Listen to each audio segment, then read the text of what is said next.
Subscribe करें आदर्श धर्म।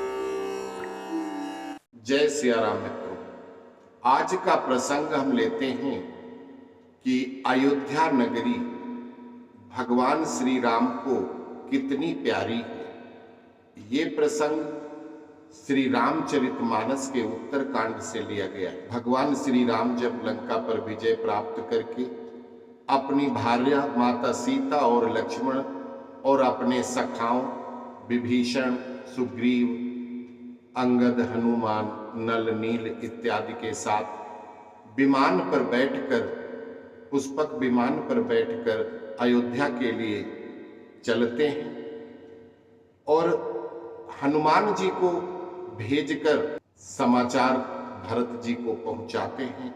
उसके आगे हर्षित गुरु परिजन अनुज भूसुर वृंद समेत चले भरत मन प्रेमयति सन्मुख कृपा निकेत, सन्मुख कृपा निकेत।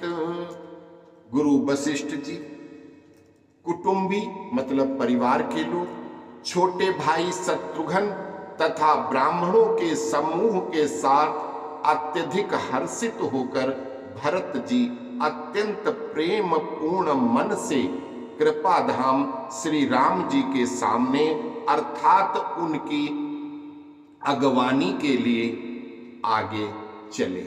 जब हनुमान जी ने उनको बता दिया कि भगवान श्री राम, लक्ष्मण जी, सीता जी कुशल के साथ आ रहे हैं, इतना सुन करके वो प्रसन्न हो गए और तुरंत गुरु जी को बताया, छोटे भाई को बताया और सारे मिलकर के भूसुर मतलब ब्राह्मणों के साथ सब अपने लोगों, कुटुंबी परिवार के लोग सब मिलकर के भगवान की अगवानी के लिए जहां पे नगर के बाहर चल पड़े।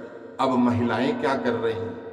बहुतक चढ़ी अटारिन निरखहि गगन विमान, देखी मधुर सुर हर्षित करहि सुमंगल गान। बहुत सारी स्त्रियां अपनी अपनी अटारी मतलब अवधि में अटारी कहते हैं छत को, अपनी अपनी छतों पे चढ़ करके आसमान में विमान देख रही हैं कि आसमान से विमान आएगा और ये दृश्य देख करके सारे देवता लोग बड़े प्रसन्न हो रहे हैं और बहुत सी स्त्रियां अटारियों पे चढ़ गईं और आकाश में विमान को देख रही हैं और उसे देखकर हर्षित होकर मीठे स्वर में सुंदर मधुर मंगल गीत गा रही हैं।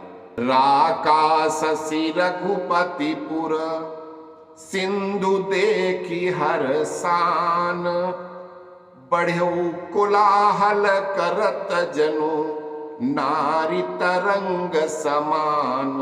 श्री रघुनाथ जी पूर्णिमा के चंद्रमा के समान हैं तथा अवधपुर अर्थात अयोध्या समुद्र है जो उस पूर्ण चंद्र को देखकर हर्षित हो रहा है और शोर करता हुआ बढ़ रहा है। इधर उधर दौड़ती हुई स्त्रियां उसकी तरंगों के समान लगती हैं। तुलसीदास जी एक बहुत अच्छे कवि हैं। उन्होंने अयोध्या नगरी को एक समुद्र की संज्ञा दी है और जो स्त्रियां खुशी में इधर से उधर जा रही हैं, कोई छत पे चढ़ रही हैं, भागी भागी घूम रही हैं कि भगवान आ रहे हैं, श्री राम आ रहे हैं खुशी में, तो उनको समुद्र की लहरों से तुलना की है कि इतनी खुशी में स्त्रियां दौड़ी दौड़ी घूम रही हैं। अब ये तो आपको अयोध्या का दृश्य बताया कि कितनी खुशी से अगवानी करने के लिए सब परेशान हैं और उधर यहाँ भानुकुल कमल दिवाकर कपिन दिखावत नगर मनोहर, सुनु कपीस अंगद लंकेशा पावनपुरी रुचिर ये देशा। भगवान यहाँ पर विमान से ही सूर्य कुल रूपी कमल को प्रफुल्लित करने वाले सूर्य के समान श्री राम जी वानरों को, अपने सखाओं को मनोहर नगर दिखला रहे हैं। वे कहते हैं, हे सुग्रीव, हे अंगद, हे विभीषण, सुनो, यह पुरी सबसे पवित्र है, यह देश बहुत सुंदर देश। यद्यपि सब वैकुंठ बखाना, वेद पुराण विदित जग जाना, अवधपुरी सम प्रिय नहीं सोऊ, यह प्रसंग जानई को।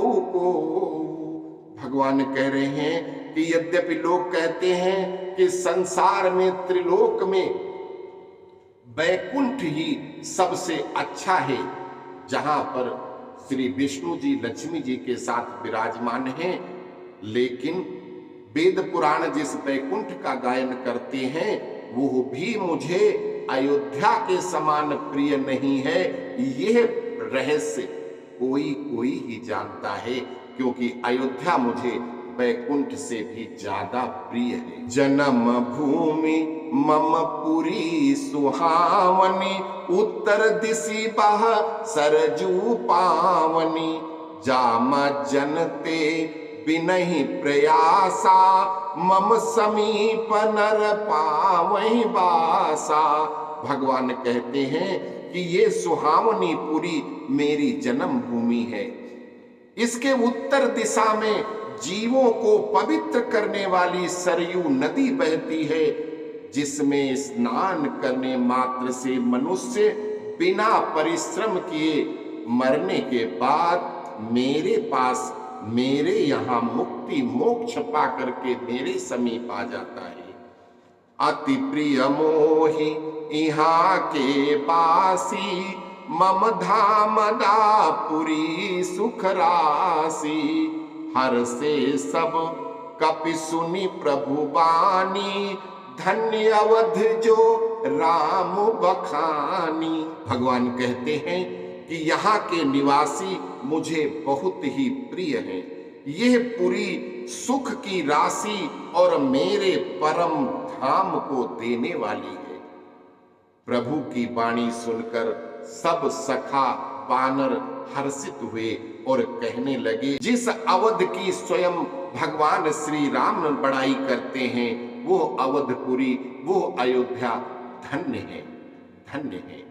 अस्तु। जय श्री राम।